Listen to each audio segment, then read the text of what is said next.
Денес ќе зборуваме за нешто длабоко, нешто што често останува скриено, за невидливите лузни.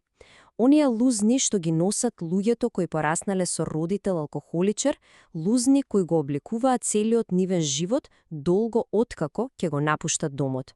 Мислам дека овој цитат ја кажува целата приказна, нели?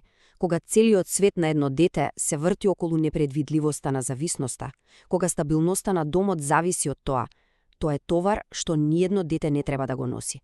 Практично го претвора во грижлив возрасен уште пред да му дојде времето. Значи, ајде да почнеме од почеток. Како воопшто изгледа да се расте во една таква средина? Ако треба да се опише со еден збор, тој збор би бил хаос. Еве една фраза што може би звучи збунувачки, ама совршено ја опишува реалноста. Предвидливо, непредвидливо. Што значи тоа? Па единственото нешто на кое можеш да сметаш е дека не можеш да сметаш на ништо. Правилата се менуваат од ден на ден, расположенијата се вртат како рингишпил, ветувањата се кршат, денес може да е мирно, утре може да има бура. И таа постојана неизвестност, таа станува нормала. А во пракса, тоа изгледа вака. Домот е полн со конфликти. Дисциплината е тотално недоследна, а емоционалните и социјалните потреби на детето, тие често се целосно игнорирани. Во таква средина, децата учат како да преживеат, да, ама не и како да напредуваат. И знаете што? Многу луѓе што го поминале ова, со години се чувствуваат некако поинаку, изолирано, како нешто да не е во ред со нив, а не знаат зошто. Но за ова заедничко искуство постои име. А да му дадеш име на нештото е првиот огромен чекор кон разбирање. Ова е формална дефиниција. Возрасни деца на алкохоличари, или скратено ВДА.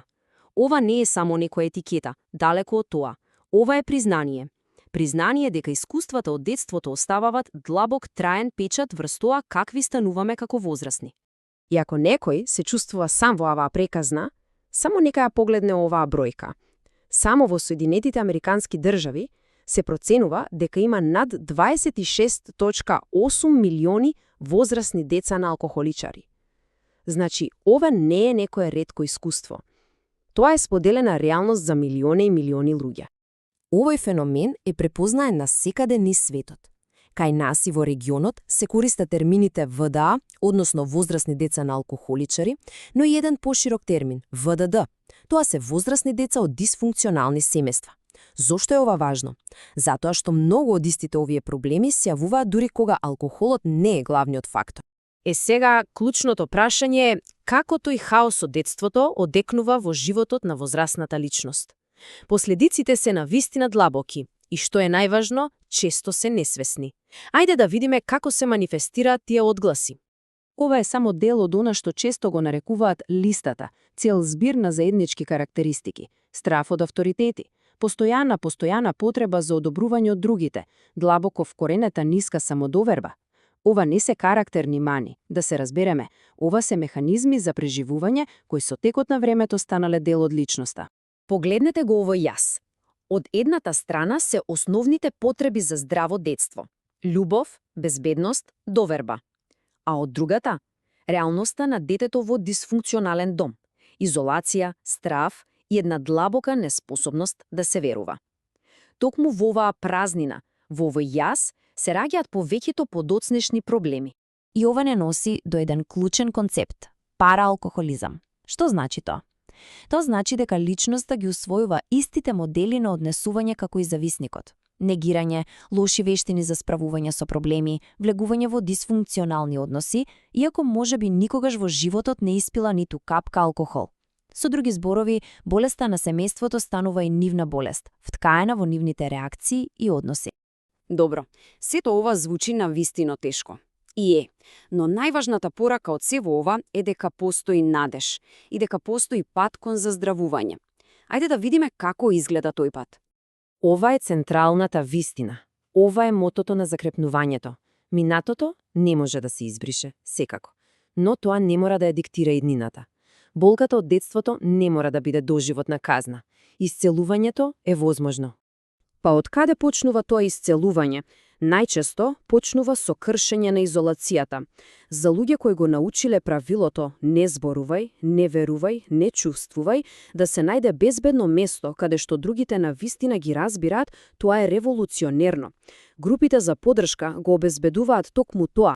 Во срцето на целиот процес на закрепнување лежи еден неверојатно мокен концепт – да се научи како да си го дадеме себе си она што недостасувало во детството. Станува збор за родителство на сопственото внатрешно дете.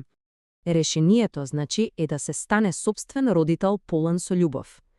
Ова значи активно, свесно да се негува и заштитува тоа внатрешно дете кое било повредено, занемарено и сплашено. Тоа е еден вид процес на преродителство. И што прави еден таков внатрешен родител? Па ги обезбедува сите оние основни работи што недосасувале. Безусловна љубов, чувство на безбедност, потврда дека твоите чувства се во ред, нежно водство и постојано охрабрување. Тоа е како полека да се пополнуваат сите празнини од минатото. Дел по дел. Патувањето има една многу јасна траекторија. Започнува со признавање на болката, соочување со неа. Потоа, преку работа на себе си, се преминува кон лекување.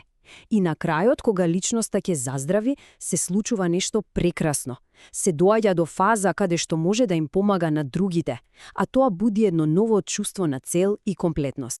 Затоа, на крајот останува едно клучно прашање, кое е всушност и покана. Што ако оковите на минатото навистина можат да се скршат? Што ако навистина постои пат кон еден поинаков, поздрав и посреќен живот? Патот постои. Исцелувањето е возможно.